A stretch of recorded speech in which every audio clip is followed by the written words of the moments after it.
There's the reindeer. The reindeer are at the corner.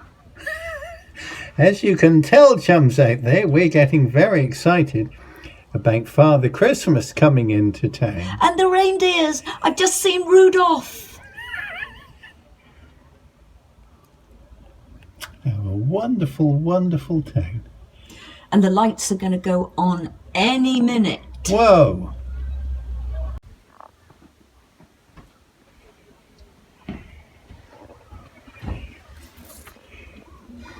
The Abbey's all lit up.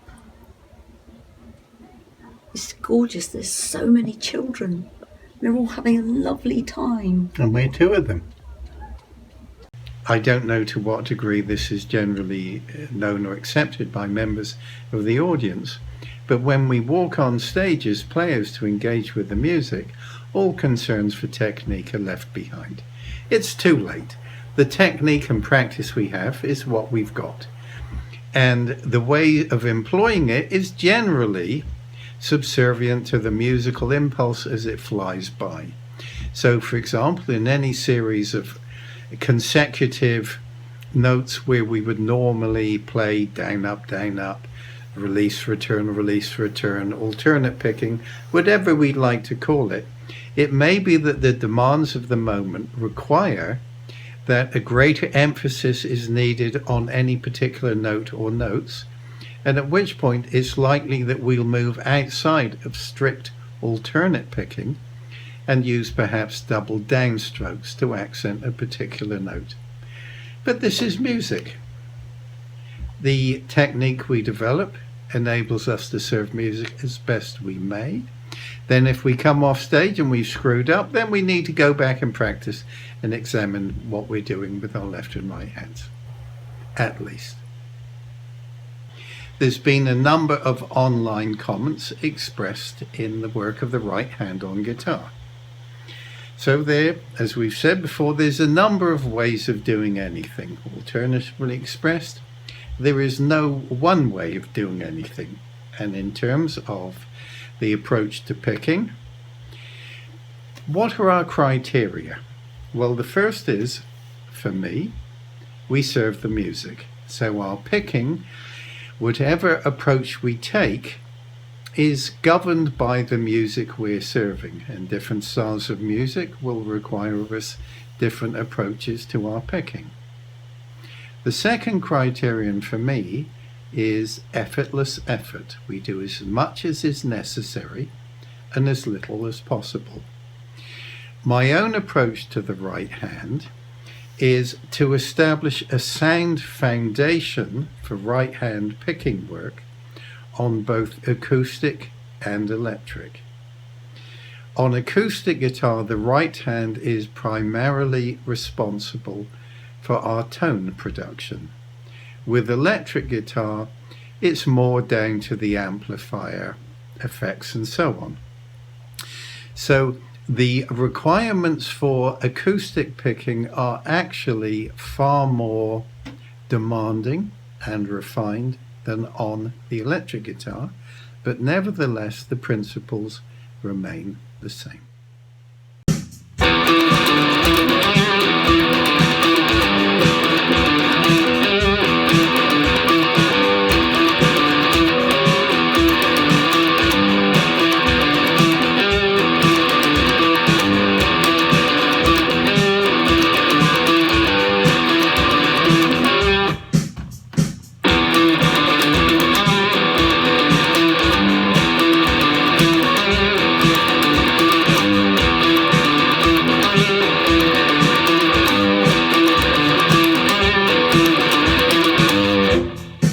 With upstrokes on the and the. So that figures in 7. The BPM was 115. It can also be, very easily, it can be an 8. That is, it can be a 4/4.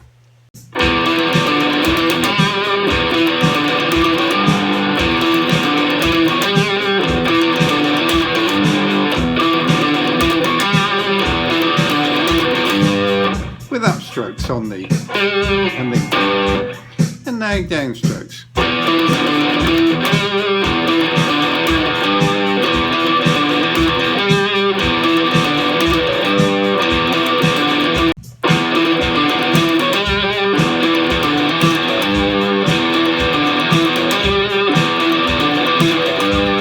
upstrokes.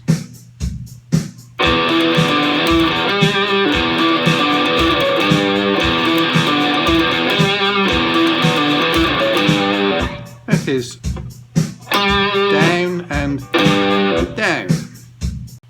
Now, if we were looking at this as a continuous part with continuing alternate picking, it would be this.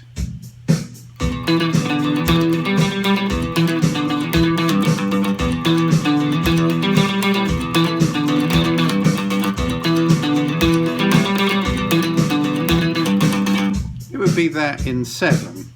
In 4, it would be this.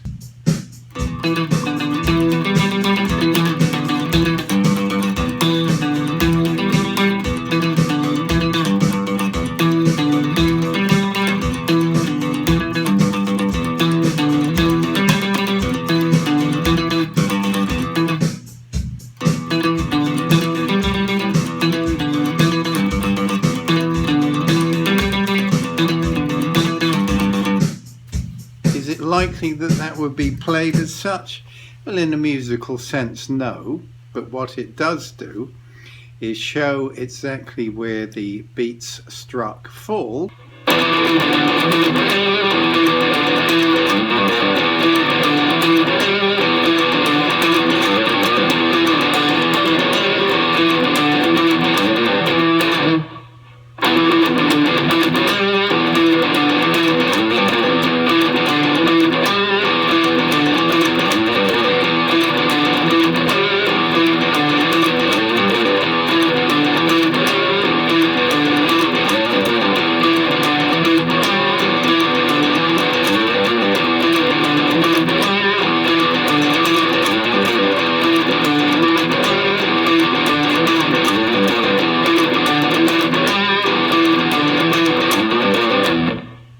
I came across a posting on King Crimson's fan site on Facebook this week that lamented that Fripp's pomposity and unkindness towards his fans resulted in the non-availability streaming and showing at cinemas of Toby Amy's King Crimson documentary, King Crimson at 50.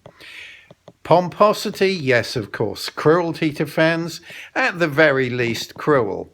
But I'm not sure how my pomposity and cruelty to innocent fans can possibly affect the streaming and cinema distribution of a documentary made by an independent filmmaker. Even for one such as myself, now well experienced in dopey commentary on matters with which I have some familiarity, including myself, including King Crimson. This is, in the annals of dopiness, close to inspired. Thank you to all those good people who've ordered artwork to raise money for the town's food bank. Now, just as a comment, here on my left is the computer with the different orders. And what I do, because now there is a remarkable demand for handprints, both red and black and red, what I do is I look at the message, and because there are a variety of styles in the hands, because after all, they're each individual, I look at the message and then I look at a number of options in terms of the hand. For some, I have the sense that the good person ordering would like a stronger hand. And then I look at the more delicate where there may be less paint as such, but there is a detail in the handprint. And I just trust my sense of things and hope that when the good person receives their artwork, whether they had in fact wanted a stronger one or a more detailed one, I hope I've got it right. For example, this is going to Bill. I don't know which Bill, but I'm sure it's the right Bill. Now I look through several of the red and black hands, and my sense is for Bill, the detail, the slightly lighter paint, but the greater detail in the hand. So Bill, happy Christmas from Robert, and I hope this meets with your approval. Look, here we are. Very satisfying work this week, made even more satisfying because these generous orders have raised £1,500 this week for the town's food bank. Thank you.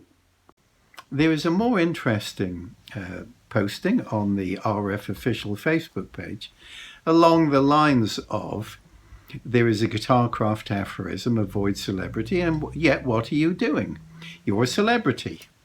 Well, I'm not sure I'm a celebrity, although yes, I am in the public eye to an extent. I do not seek celebrity, and my professional experience of most of a lifetime would suggest avoid celebrity. Some people would say avoid any contact with the public whatsoever. However, if you play music in front of people, then inevitably and necessarily you will have dealings with members of the audience, who often are members of the public. So, historically, King Crimson has been sufficiently well known to earn a living, but not so successful that it's prevented us from actually playing music.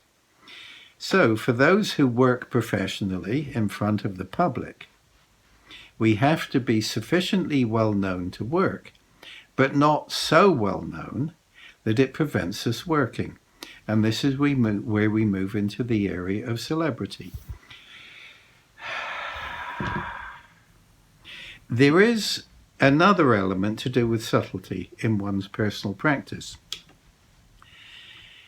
Why engage with the public? Well, that involves subtleties. And for now, perhaps the answer I've given is sufficient for the moment. Things are not as they seem, and neither are they otherwise.